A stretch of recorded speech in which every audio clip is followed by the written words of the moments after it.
We've got Dr. Lucas Wilson with us, the doctor himself. There's so much to say about you, Lucas. And like, I'm looking at your bio on Amazon right now, and I'm like, there's no way I'm gonna be able to like even like remotely get started because like you might have like a book's worth of bio on Amazon. Just saying. So I don't know if you've It's seen your I excessive. don't know if you've seen your Amazon bio recently, but there's a lot. There's a lot going on there. So again, I normally would I'd say just a couple things, but I'll just let you go off here. Who is Luke Wilson to Luke Wilson?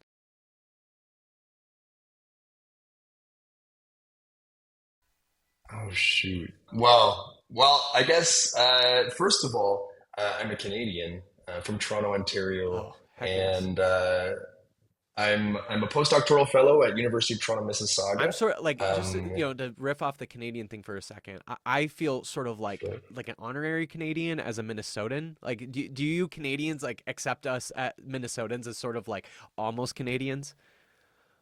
There is that small bit of I was gonna say yeah of the few states at the top in the Midwest that I feel very much there's like this like kinship and there's this connection because not only is like the accent quite similar but also I think the way of being and the way of Yes. sort of interacting with folks is very similar and so I feel a sense of fraternity and perhaps sorority depending on who I'm speaking with Right. with folks from Minnesota and the neighboring Well, we'll regions. see how these next 4 years go. I mean, it might just be that I become a Canadian, or at least Minnesota just becomes Canadian. We'll see.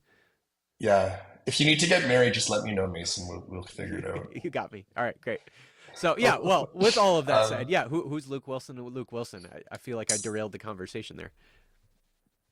please do. So I'm a researcher. So I research mostly, actually, most of my past research was on the Holocaust and looking at the aftermath of the Mm. Holocaust, specifically on the children and grandchildren of Holocaust survivors. But I've done a lot of work since on white Christian nationalism and specifically in the context of queer communities or queer communities within evangelical or white Christian fundamentalist spaces and looking particularly at conversion therapy and particularly in the context of higher education, so different Christian colleges, universities, Mm-hmm. seminaries. And that's by and large who I am, or at least who I am right now at this moment in time. And if there's anything you want to rip apart or ask, I'm more than happy to expound. Well, with that last part, that I mean, that's why I brought you on. Is you recently wrote a book called "Shame, Sex, Attraction: Survivor Stories of Conversion Therapy." I guess you're more of like an editor, I guess, of the book because there's like so many different stories that aren't just your stories in the book. But yeah, I really wanted to talk about the entire like gay conversion therapy world. It's a world that I've heard some stories from some of my friends who have survived gay conversion therapy, but yeah, I just like don't know enough about it. Where I'm like, I'd really love to like just learn more about it. So that's why I wanted to chat with you. Even though again, like the whole book isn't just your story; it's a lot of people's stories. But yeah, I sort of see this book as a way to really be kind of a catalyst to talk more about the gay conversion therapy world because like I was before we started recording, I was mentioning like a lot of the narrative right now in like the conservative evangelical spaces around like gay conversion therapy is like the sort of quote unquote success stories of the people who actually became ex-gay. And I won't name names, but there's like some high profile people in that world that are their story is constantly being sort of told, even though their story is by far the minority story. And so that's why I wanted to talk with you about like actually getting the true story out there around gay conversion therapy. So I don't even really know to begin where to begin, other than how would you maybe define or describe gay conversion therapy, especially to somebody who let's say didn't even grow up in that world, where they're just like, what do you even mean by any of these things? So yeah, what is gay conversion therapy? Yeah, so conversion therapy is the attempt, whether it's implicit or explicit, to change an individual's sexual orientation and or a gender identity and or expression. And so it's trying to change someone and change parts of someone that are not changeable, Mm, right? Of course, and when you think about therapy, you want to think about something that is helpful, it's beneficial for the individual. And this conversion therapy is certainly not therapy. It's a misnomer. It's that which requires therapy after you go to it. which of course is not necessarily a good measure or marker of therapy, right? So conversion therapy, it happens in a number of contexts, right? So it's not just what I think a lot of people traditionally think of when they think of conversion therapy. And that's perhaps, Garrett Conley's book, Boy Erased, where he goes to this, conversion therapy sort of center, and, they sit down with a pastor and they, read scripture together and talk about, changing one's orientation or gender identity expression. But conversion therapy happens in a lot of contexts, right? So there is absolutely in the sort of ecclesial or religious context.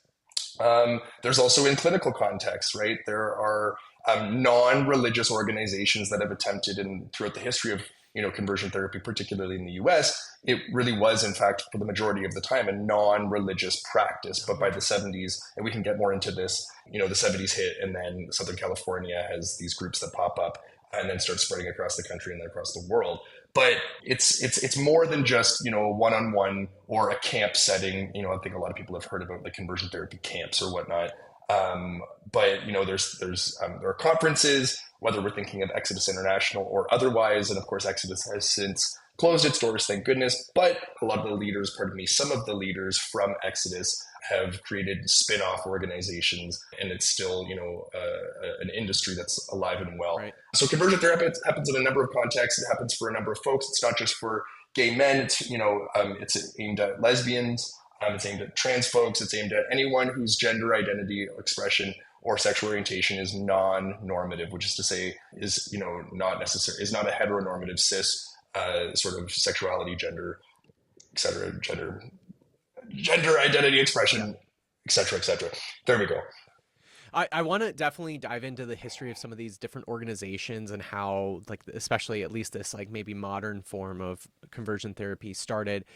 Before that, though, there are a couple maybe assumptions made from the conversion therapy world. One of which is that, like, obviously in that world, there's basically this assumption: you're either you can only be straight.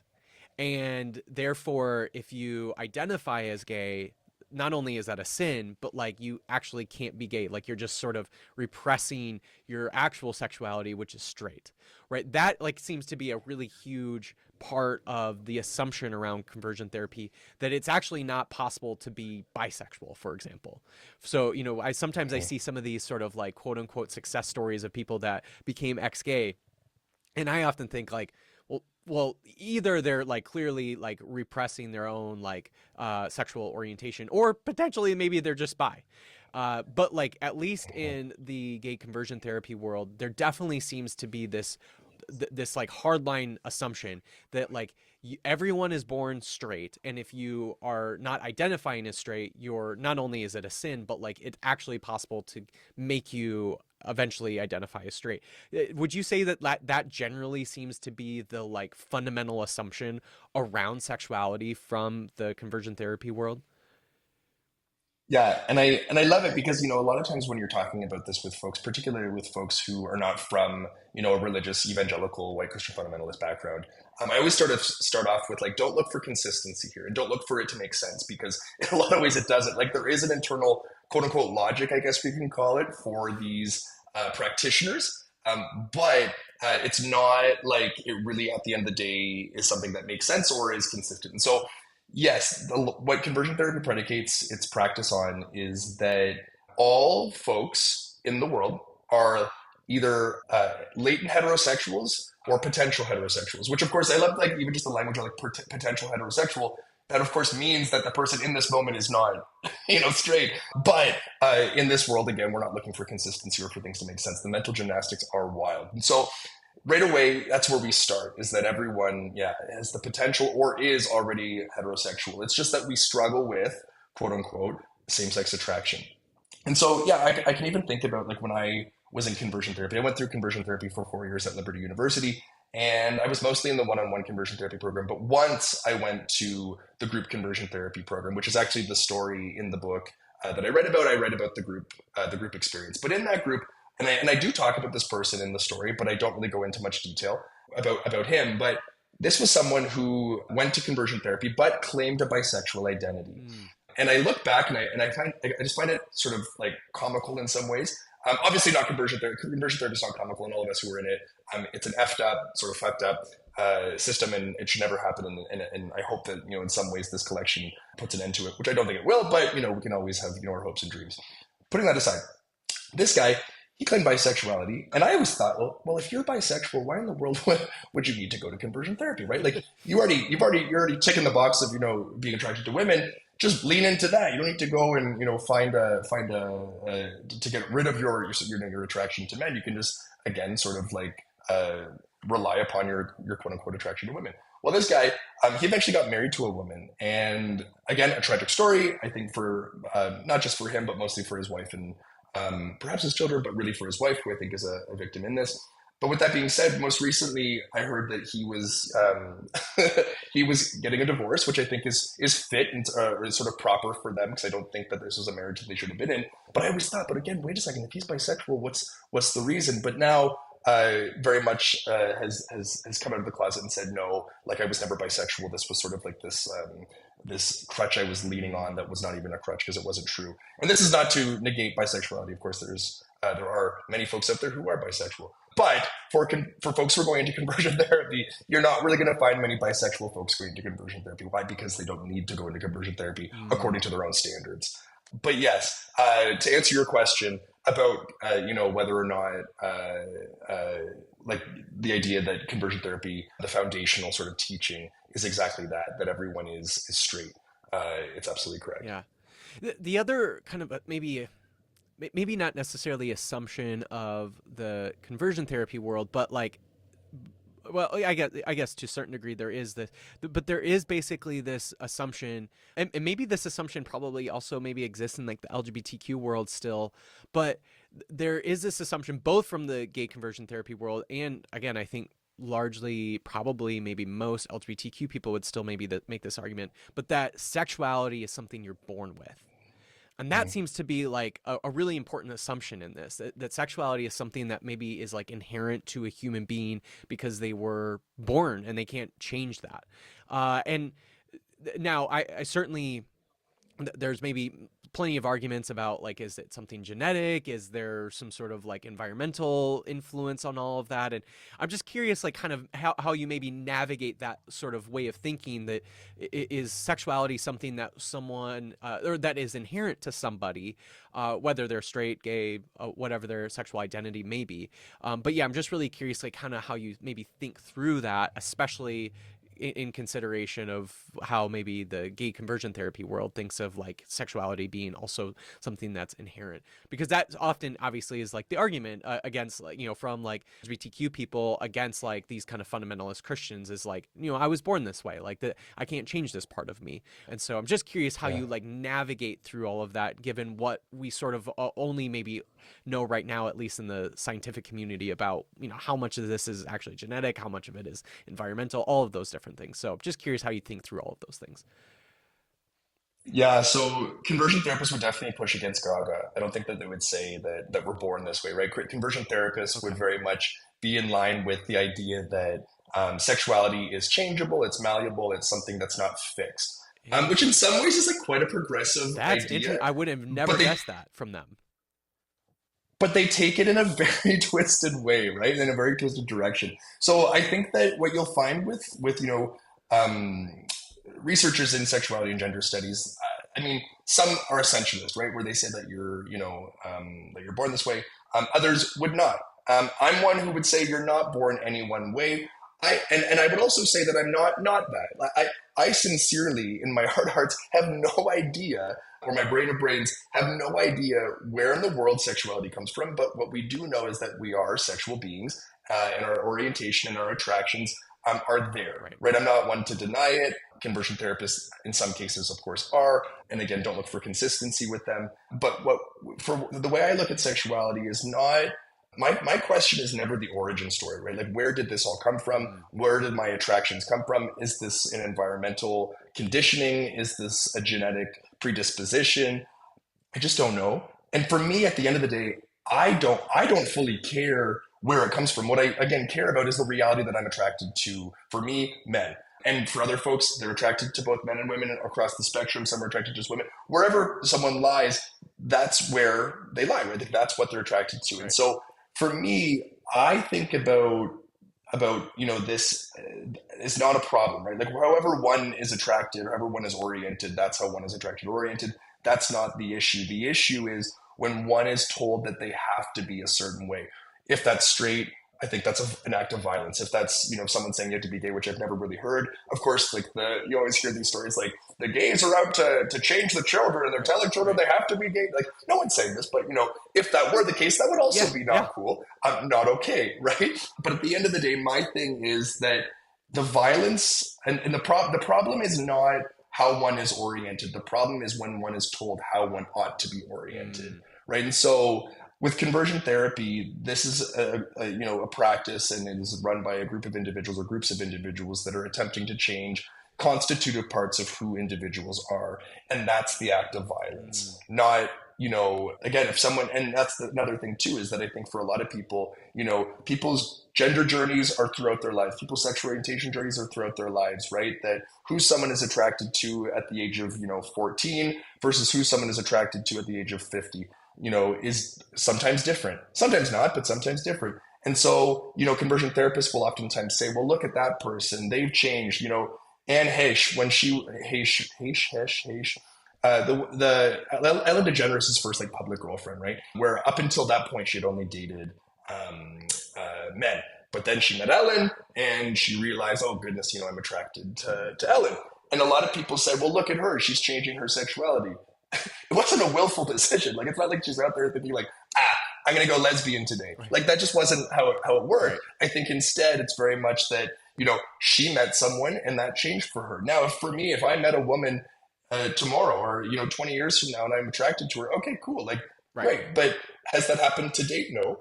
Do I expect that to happen? No. But if it does, Right. cool. And that's where I think people who I guess like researchers in gender and sexuality fall, is that they'd say wherever someone is attracted, or sorry, to whomever one is attracted, and whenever that attraction comes, great. It's when you tell someone that you have to be attracted or oriented a particular way. That's the issue. Yeah.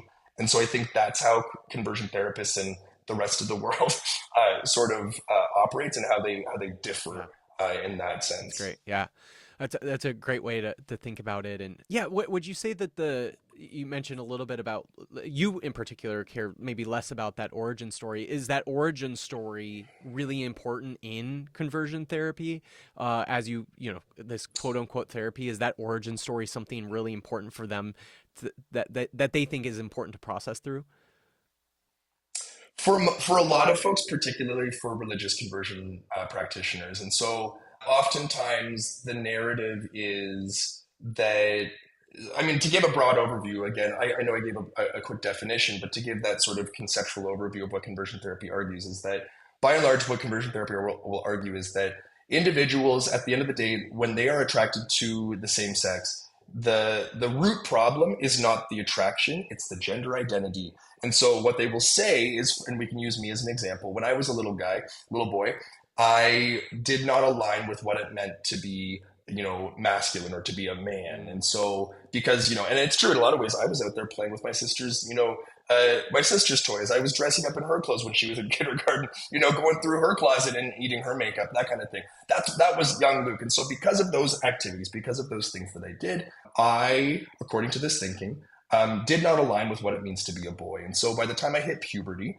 according to this theory, I went for what was opposite of me, because again, evangelicals live in the world of binaries. And so they said, well, if you're acting quote unquote like a little girl, you're going to go for what's opposite. So therefore you're going to go for boys. And that's, again, apparently how I became queer, that I was not aligning with what it meant to be masculine. So the way that they argue one can change is by changing one's activities. They'll say, if you are to act like or perform like a real man, doing the activities of men, talking like men, being around men in a non-sexual, non-erotic way, over time, if I habituate this performance, it won't be a performance. It'll actually just become who I am.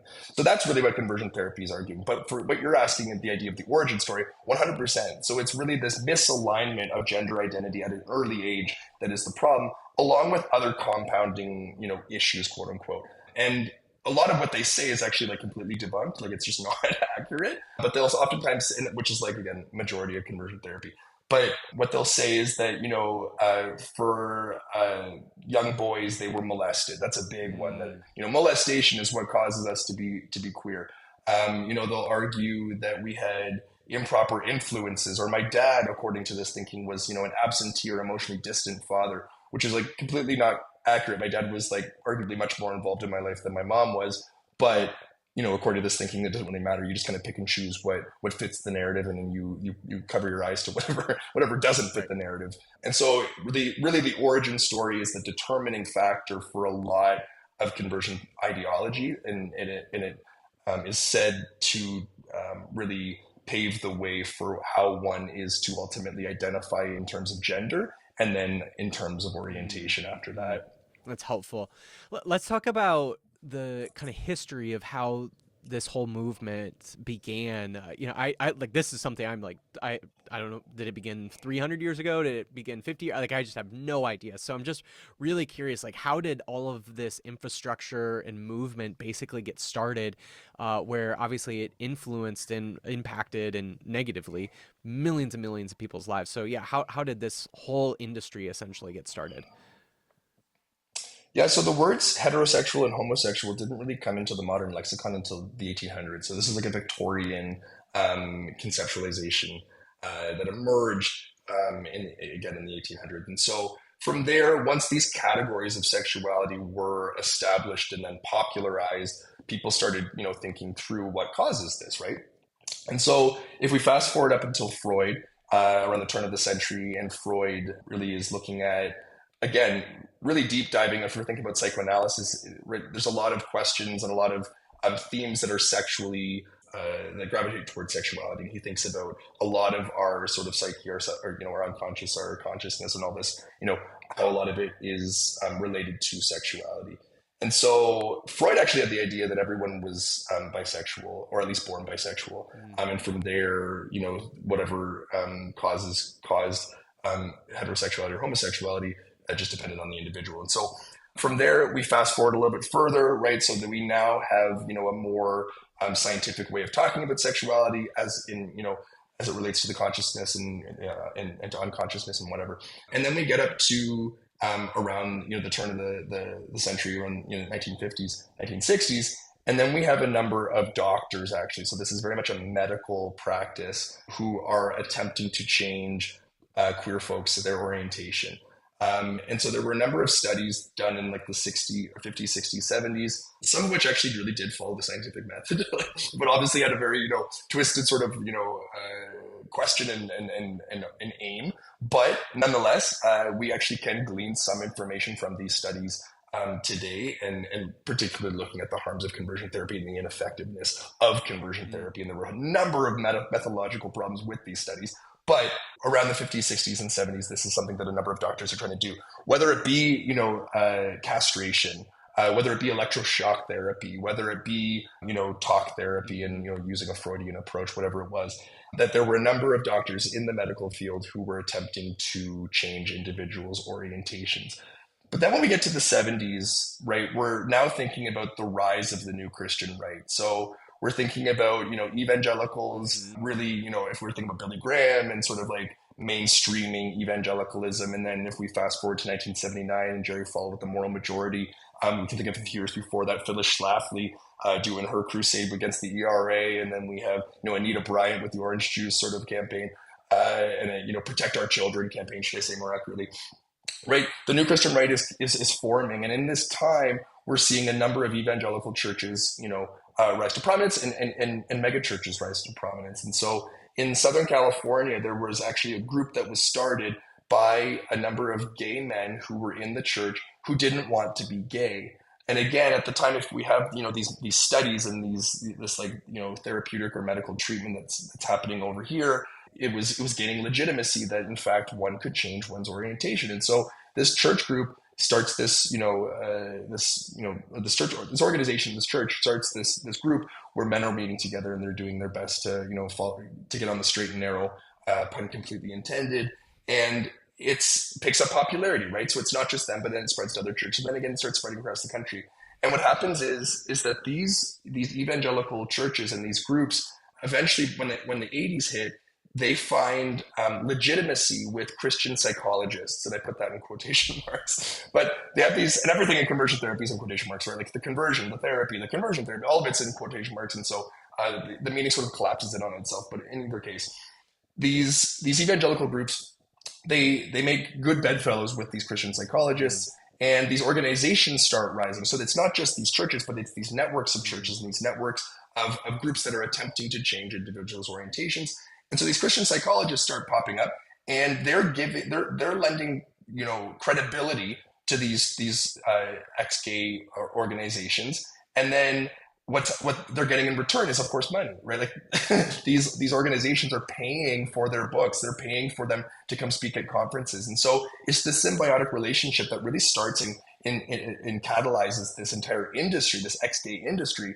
And if we fast forward from the 80s up into the 90s 2000s, like early 2000s, is really sort of the apex of this movement, right? And we have all these different organizations, and we have all these different churches that are now endorsing this as well, because I think for a long time, there was such shame around, and there obviously still is so much shame, and we can get into the motivating factor of shame, how it's a necessary ingredient for conversion therapy, and also the number one byproduct of conversion therapy. But there was so much shame that to have a space where you could actually start talking about your sexuality, even if it was considered sinful, this was in some ways a revolutionary idea for a lot of gays or queers within churches and within specifically the New Christian Right.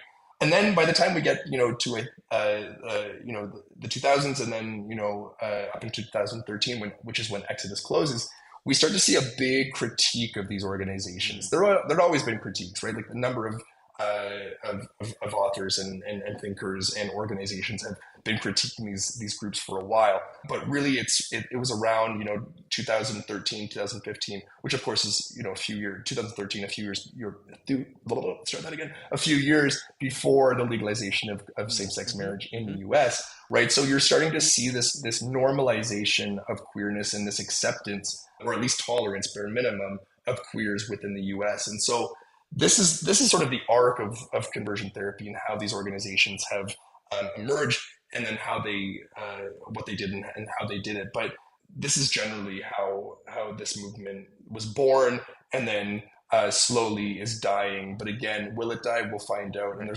there's a number of organizations still around today that still perpetuate these narratives that one can change. Right. I didn't realize it actually started from like a secular perspective. I thought this has always been like a very Christian fundamentalist influence of a movement that maybe adjacent to that has been maybe some of these secular organizations. I didn't realize it actually started out with Freud and all of these kind of secular psychologists, and then it was adopted by the religious right in the 60s and 70s and 80s. I didn't realize that at all. Wow.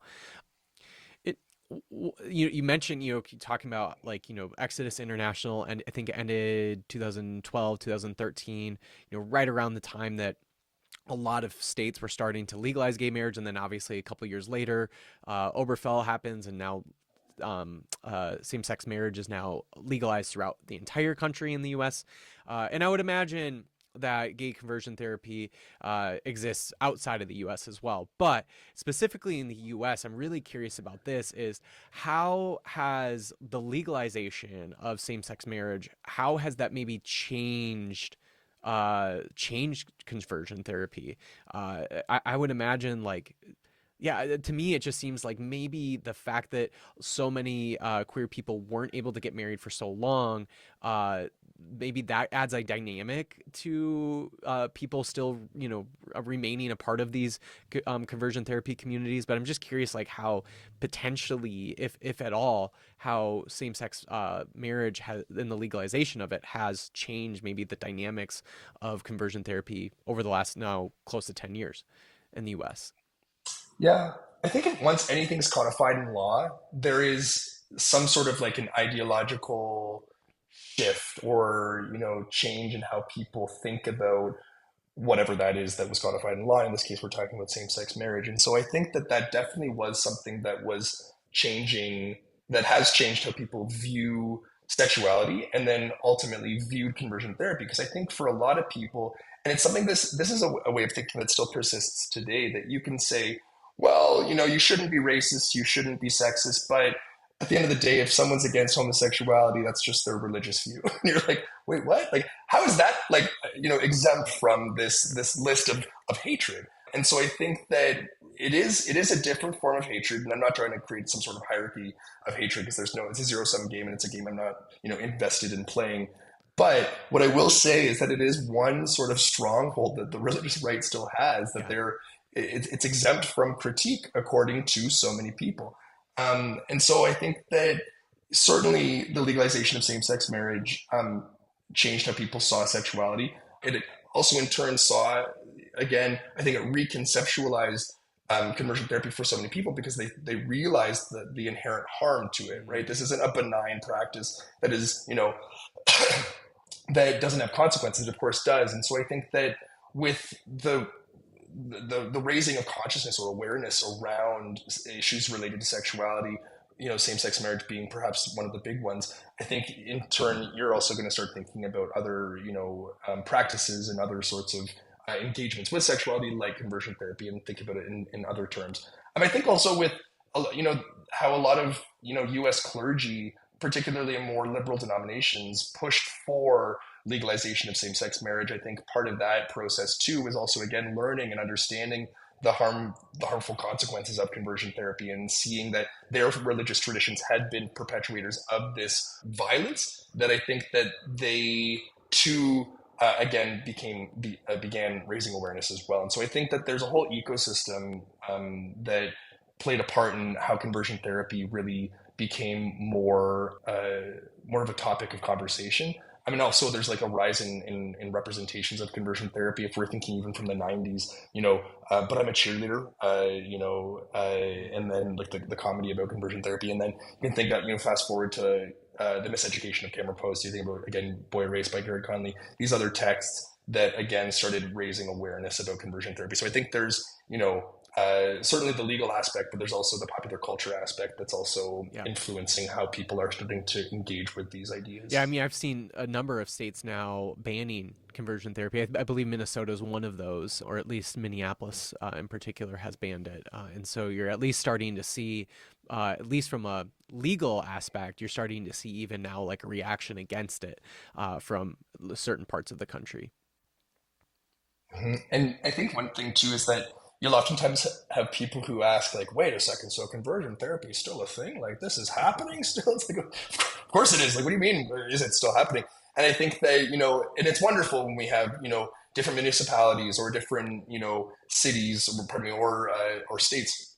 Or for me in Canada, conversion therapy is now illegal nationwide, which is wonderful. And this is all progress that we're happy to see.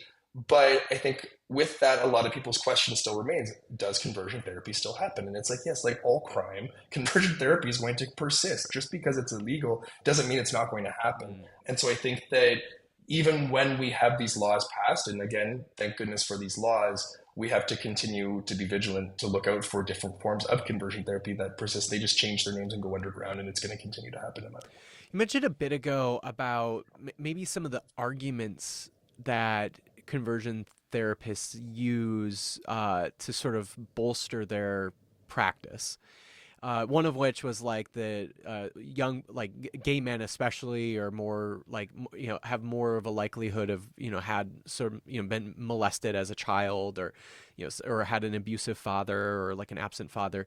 Uh, I'd love to hear maybe some of the like because I obviously conversion therapy is seen as like a pseudoscience. What are some of the like pseudoscientific maybe facts or arguments that they use that when because I would imagine some of these sort of facts and arguments we maybe hear even outside of the conversion therapy world. Maybe we just hear about generally from people who maybe are homophobic. And so I just love to kind of get a sense of like what are the maybe facts or arguments, or facts in quotation marks, what are the sort of facts or arguments that they're using that we can at least be aware of when we hear some of this like anti-trans or even anti LGBTQ rhetoric, even just generally, especially now in the US. We're going to hear a lot of that, I think, over the next 4 years. And some of it might be somewhat coming from the conversion therapy world. So I'm just curious, maybe what some of those facts, again in quotation marks, what some of those facts or arguments are from gay conversion therapists. So, so I think, I mean, if we're thinking about molestation specifically, we're thinking about the claim that, queer kids were molested, and that's the root cause for, or at least a contributing or a large root cause for why they are queer.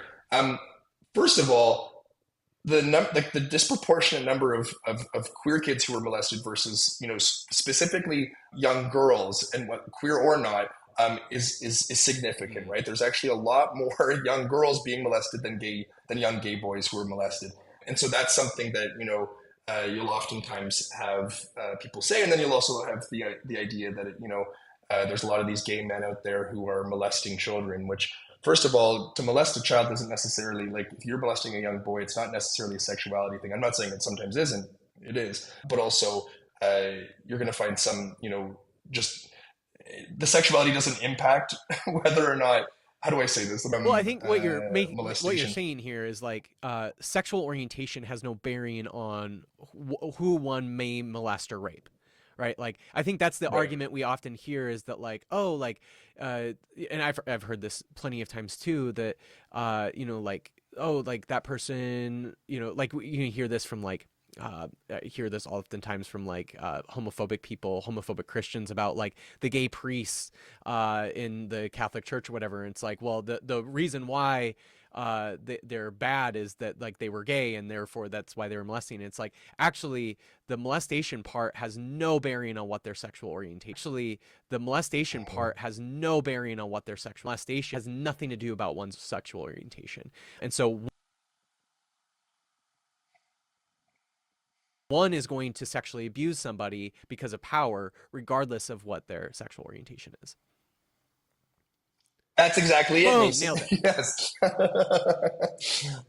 As for other myths, I mean, I'm trying to think of other myths. I mean, really, like, it's this narrative that, again, like, you have this, like, for the myth is oftentimes for young gay boys, they had an overbearing mother, and then they had this, again, emotionally distant or absentee father. And for me, again, I did have an overbearing mother in ways that were not necessarily aligning with what they're saying, because, again, like, my mom was overbearing in so many ways. Like, she, like, dumped her emotion on me constantly. I was her, like, emotional, like, crutch, or emotional sort of, like, support animal for in a lot of ways. And that, in that sense, she overextended, and she was overbearing. Whereas, again, but she was like, had almost no involvement in any of my school life. She had almost no involvement in my extracurriculars, my hobbies, my interests. That's where my dad was completely, there Mm. and present and active. And so I think that for conversion therapy, or conversion therapists, they rely on this script, right? That you need to check these boxes. But again, within conversion therapy, it doesn't matter if you check all the boxes. It just matters that you check some of the boxes, because that fits the narrative. And if that fits the narrative, then they can go off Mm. that, and then they can move forward and treat individuals. So I think those are the big ones. Like, there's, like, the molestation thing for young boys. There's the overbearing mother for young boys, and there's the emotionally distant or absentee father. Those are, like, the three that you'll find most commonly within conversion therapy circles, that, again, are not difficult to refute. And I wonder, and I honestly wonder, how little reading these individuals have done, because it's not really, like, if you go, like, if you take baby steps, or you sort of take one peek into any sort of academic or scientific literature, you're going to find this really quickly. Yet again, I don't think we're necessarily looking for these folks to have done their research, or at least for them to have done unbiased research, and not look to confirm their own biases, is what I would Yeah, say. well, that's just part of the nature of I think conservative fundamentalist Christianity is, there's going to be there's so much out there that disproves a lot of what they believe, but if you just ignore it, then you can still believe what you keep believing. So, you mentioned just a second ago. Okay, so here, like those were all the arguments of like if you check these one or all of these boxes, then you need to go through treatment. And so that's another part that I'm really curious about is, and I would imagine that treatment in conversion therapy looks a lot different for, depending on the organization and the individual and everything. So I would imagine it's very contextual in that way. However, I'm curious generally, what would you say treatment looks like in conversion therapy? Like what are sort of the practices that one is going through? What are some of the things that the therapist is telling them? Like I'm just really curious what that actual treatment is to try to get somebody to become straight. Yeah, so it's very much rooted in talk therapy, and again, therapy in quotation marks.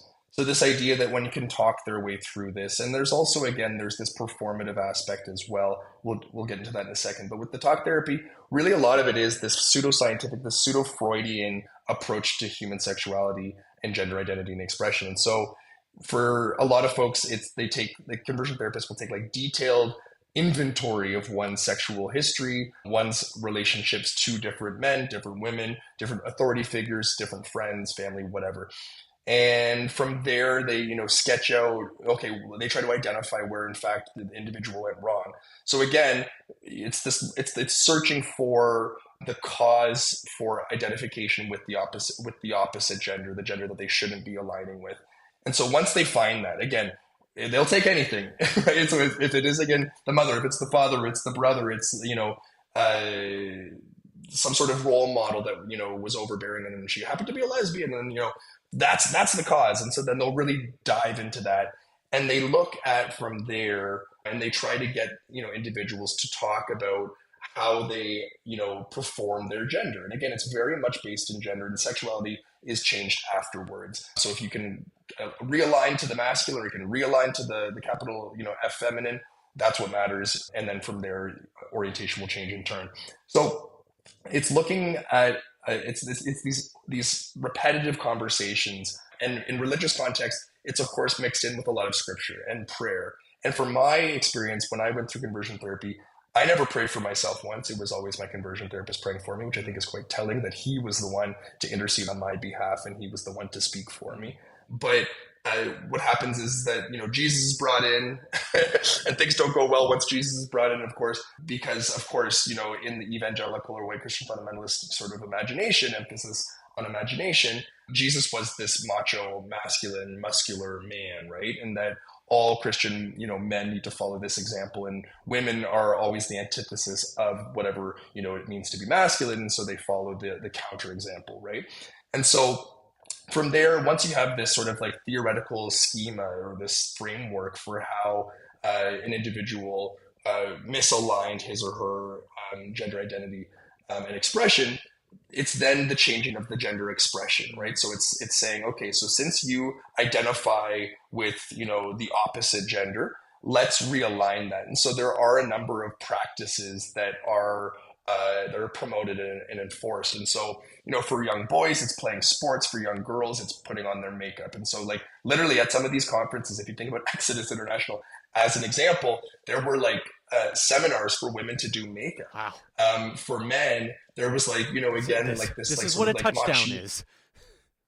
Exactly. These are things I just didn't learn, Mason. Okay, and I needed my education, and so and so you look at and I can think of like there's this one conversion therapy manual that I was actually my conversion therapy manual that I was rereading recently, and it was talking about how there's a pastor down in I believe Atlanta at Quest Ministry, I think it was the name of the ministry, how he would tell his the guys in his group, he would say, okay, I know you guys don't like sports, and all the boys were like guilty, and then he says, okay, but because you don't like sports, we're going to change that. And the way to change that is that every single Sunday before you go to church, you're going to go and you're going to read the newspaper, and you're going to read the scores from last night's game, whether it be football, hockey, whatever, and you're going to go to church, and you're going to go and talk to the guys at the church and talk about who won the game last night. And over time, at first you might not be too interested in this. Over time though, you're gonna keep reading these, the stats and the scores and whatever. And over time, you're gonna keep talking about it, and eventually you're gonna start to actually enjoy these conversations. And then you're maybe even gonna probably want to start playing the sports. And from there, you're gonna again be socializing and connecting with men, bonding in the way that you should. And from there, again, you're going to really understand what it means to be a man, which I love it, right? Because it's this like totally like culturally specific and culturally dependent understanding of masculinity, which did not, was not the case, 300 years ago, 400 years ago. And, even things with like how you dress, and again, with women wearing makeup and men not wearing certain things or wearing certain things, how all of this impacts how you understand your gender. And over time, once you do these sorts of practices, or these routines, it will be habituated, and then eventually that will change how you identify as a man or as a woman, and then your sexuality is going to change because of that. And so those were some of the things that I experienced, but also I saw in a number of other instances of conversion therapy in through different organizations or whatnot, that you'll find that are quite common within this world. Yeah. It reminds me of like I remember seeing one of these like big name theobros saying something about like, men to prevent this like homosexuality infiltration in our men in our churches, we need our men to work out and get buff and get nice beards. And I'm like, oh, if there's anything gay men really hate, it's buff men with nice beards. It's like, what are you thinking? So Yeah, like we'll all join gladly. See, that's what if that's what we're signing up for. Like, count me count in. you Can't wait. in. That's great. Yeah, Yeah. it's really just it's so interesting like how much the gender and sexuality piece is just so entwined in all of this. Talking about just this gender Mhm. performance, and if you just perform your gender right, you're going to sort of change your sexuality the way that it's supposed to be or whatever. And just really interesting how it's so tied not just to sexuality, but it's so much of it's just about patriarchy, right? It's just women have Mhm. to wear their makeup and be cute and submissive to their men, and men need to be masculine and strong and be really into women. And it's just like there's just so much like gender performance and patriarchy that's embedded in all of this. Mhm. As you're talking about some of this treatment, uh and you're talking about maybe like some of the people, like some of your therapists or the people that are leading these organizations, how again, obviously I would imagine like you were mostly in these organizations with other gay men, but how many of these people that were therapists or leaders were maybe closeted men themselves? All of them. No. Really? So No. like so it I mean, really is not just like a bunch of like straight men that are like really deeply concerned like we need to get all of these gay men to be straight. Like it really actually is like a bunch of closeted men that have a lot of shame around their own sexuality. like I can never. Of course, I will never know how many, like all, if all of them are. But from my from my understanding, from my, like, again, not just my personal experience, but like having contact with numerous individuals who have gone through conversion therapy, I have not met any whose conversion therapist was straight. Not to say that there aren't. Again, and I don't want to totalize and say Right. that it's 100% the case, because I'm assuming there are some straight men out there who are, for whatever reason, invested in this conversation and in these practices. But I mean, it's so hard to imagine anyone who isn't, who would devote their life and their life's work to this very practice. And again, I can't say everyone, but I would have to say, and I would be confident in saying, the vast majority. Wow. Wow.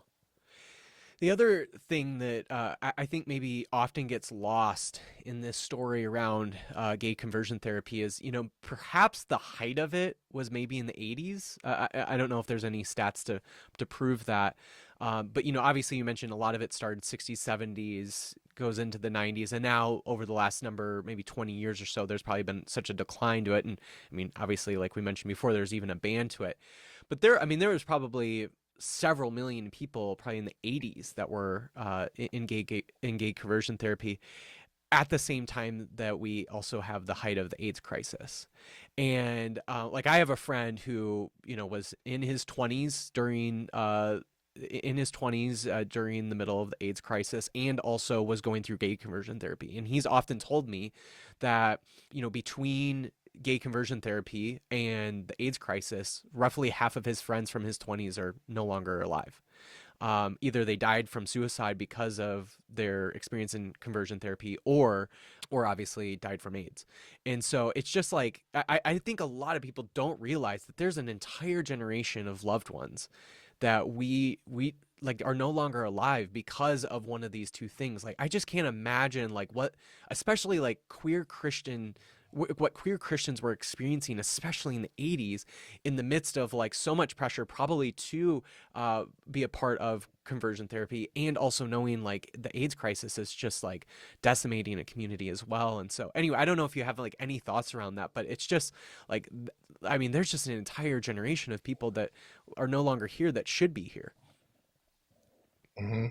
Yeah, I think that in part because of the AIDS crisis, and I know a few folks who have talked specifically about this, how conversion therapy offered a really safe, and I mean like a safe in the sense of not contracting AIDS, Mm, cover for them so that they didn't, engage in potentially risky behavior, sexual activity.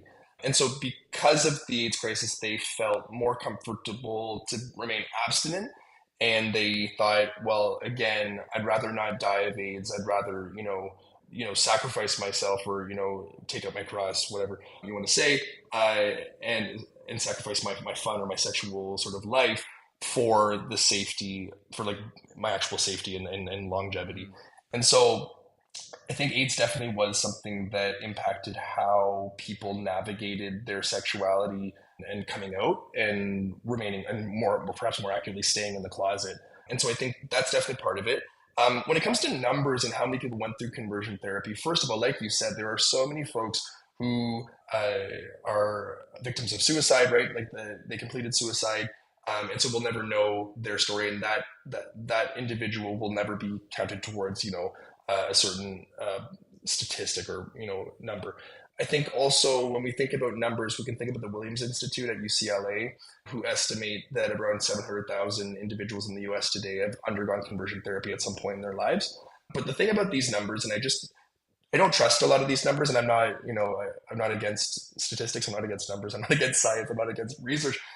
What I'm against, not what I'm against, it's just I question the accuracy of these numbers. And the reason why I say that is because you have so many people who would never ever participate in one of these surveys, right? They're not even going to identify as someone who underwent conversion therapy because they don't see their experience as conversion therapy. mm.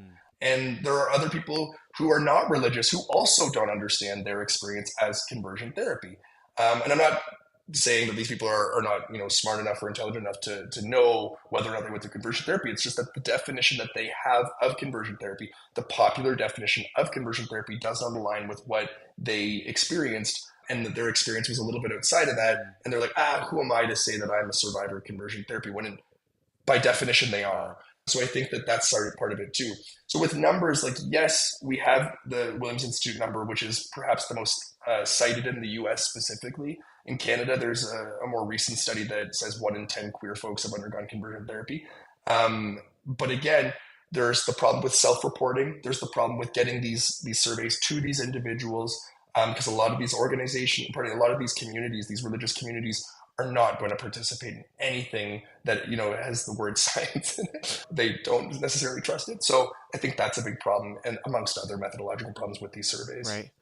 Wow. Yeah, I didn't even think of that. But just the distribution of some of this is probably not going to happen because so many of these religious organizations know that whatever's going to be filled out on these surveys is not going to make them look good, at least to the rest of the world. Exactly. So yeah, that absolutely makes sense. Last couple of questions here, Luke. I'd love to just kind of get a sense of what you think maybe the future of this is. Obviously, I think a book like yours that shares the stories, and this is kind of what I wrote on my little blurb of the book, is it's just so important that for us to not repeat the horrors of the past in terms of conversion therapy. It's really important for us to share these stories now, and so that's why I think a book like yours is important. But yeah, just when you think of the future of conversion therapy, like where are we at? Like what do you think that future is going to look like?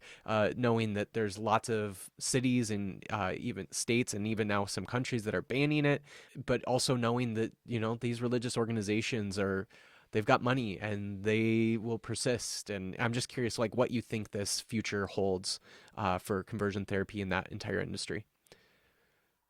Yeah. So Mark Twain says that history doesn't repeat itself, but it rhymes. Mm, And so what we're going to find is that a lot of what we've seen in the past, I think, is not going away anytime soon. And again, I would love to say that, that as we continue on and persist, that things like conversion therapy will be a thing of the past, and I just do not foresee that being the case. Even in Canada, where it's been outlawed, there are a number of organizations that continue to have on their websites oblique references to conversion therapy. Like they still are practicing conversion therapy, even though they're not calling it that.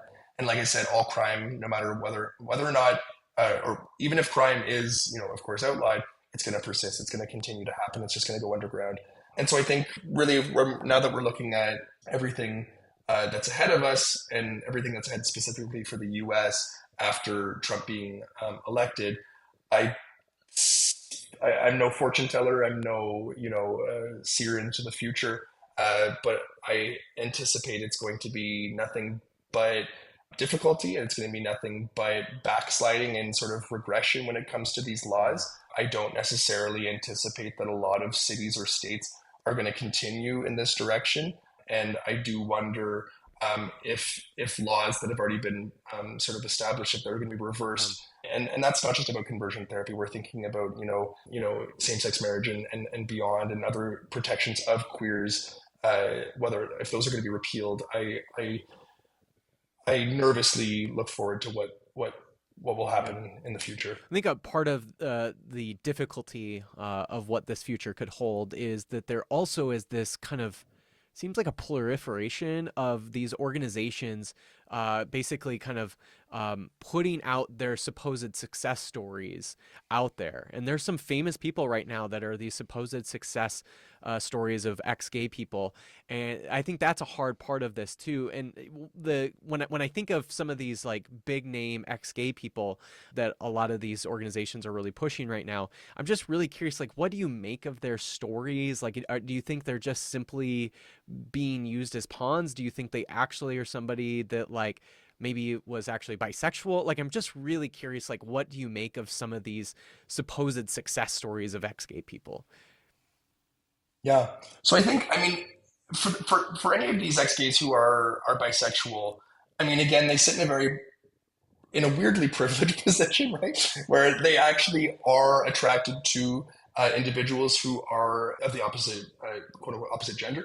And there's that. However, I will bracket those individuals off because I think that they are.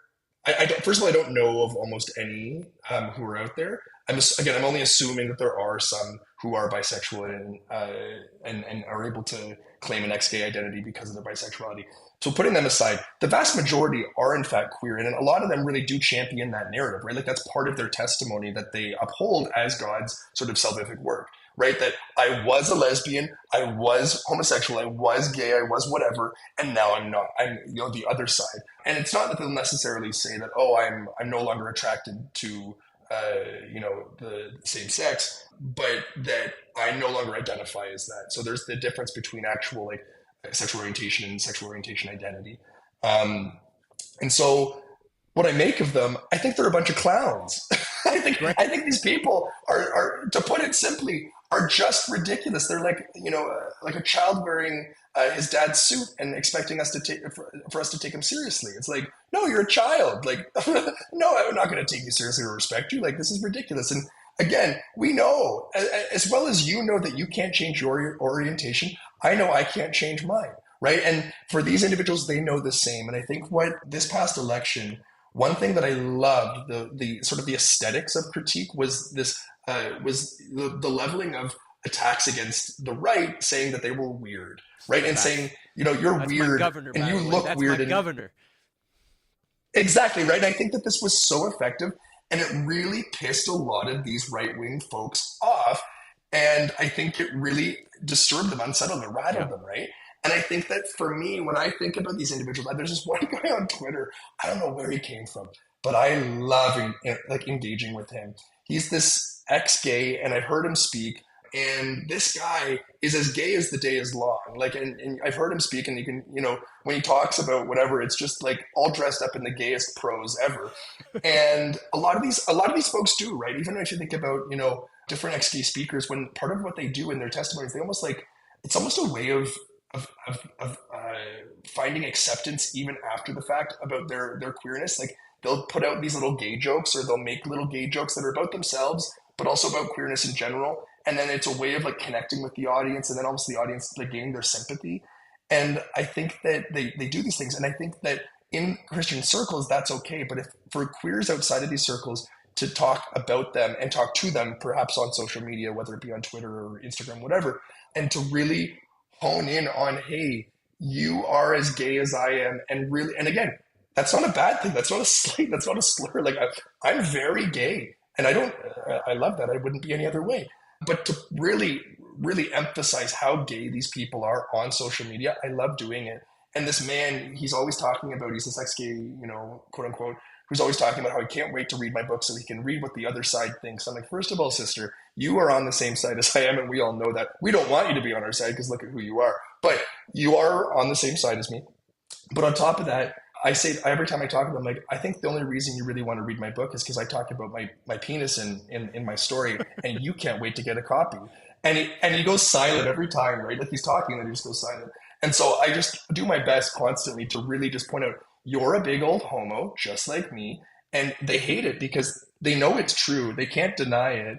And the best they can do is say, that's not how I identify. And that's literally the best they can do. So I think to really lean into the weird aesthetic, or in this case, like just naming these people for who they are and what they are, which is queers, like they are just queer, and just really making sure that they know that we know and that the rest of the world knows, regardless of what you say or do, if you want to marry a woman or not, if you want to live a celibate lifestyle or not, great, but we know you're queer, and just own it. And if you're not going to own it, I'll own it for you. And it really pisses them off. All this to say, these are people who are wonderfully, and I say wonderfully, I mean like horribly inauthentic. These are people who are horribly sad. These are people who live lives that are neither fulfilling nor fun.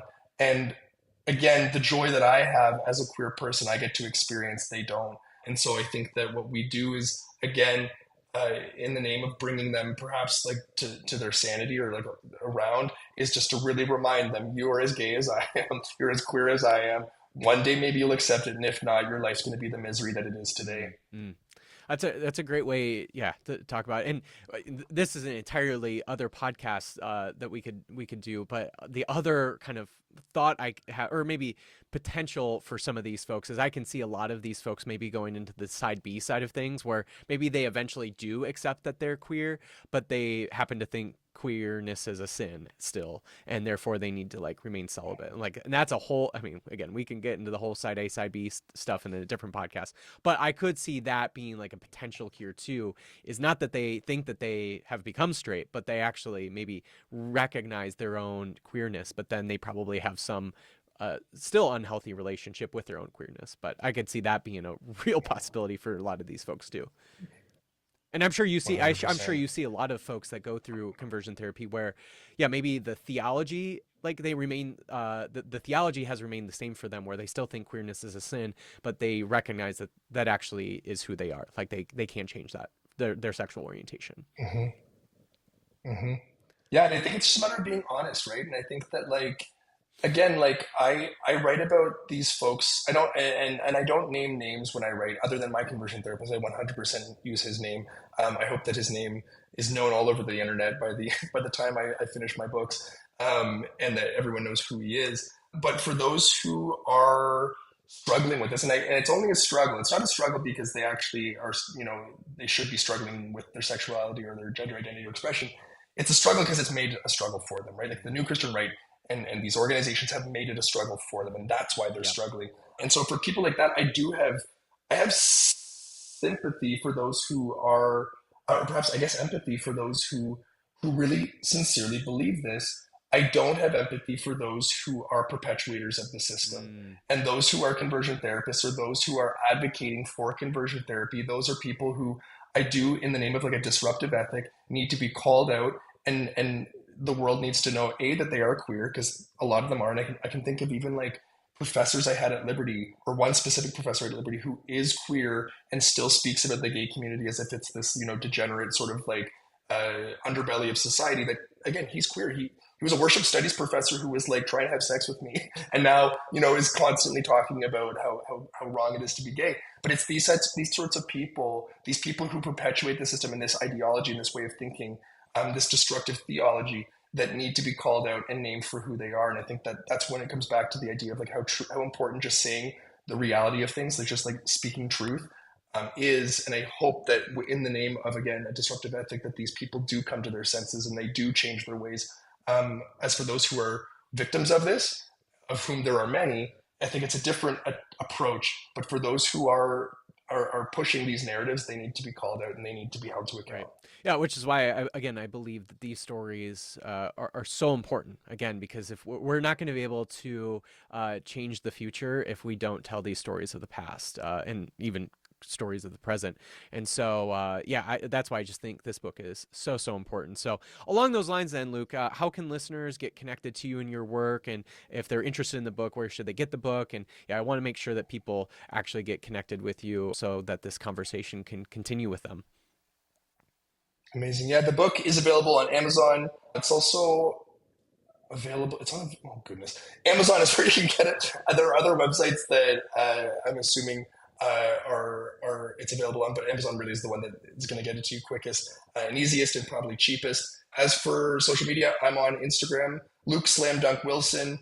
On X or Twitter, I'm Wilson underscore FW, which I don't even know if Twitter's going to be a thing in like a year from now. Right. But again, I'm one who's going to stick with it. I'm gonna stay on there. I'm gonna get Blue Sky soon as well. Is that what's called Blue Yeah. Sky? Blue Sky. That's going to be a new one. It's probably gonna be like Luke Slam Dunk Wilson as well, and something along those lines. But I'm on LinkedIn. I'm on Facebook. Luke Wilson. You can find me in all of those spots. Slam Dunk Wilson, you must have really actually read all of those sports newspapers. You know, basketball. I was going to say basketball is my middle name, but Slam Dunk's my middle name. Pardon me. Yeah, sports and I go together. Like I can't really think of it.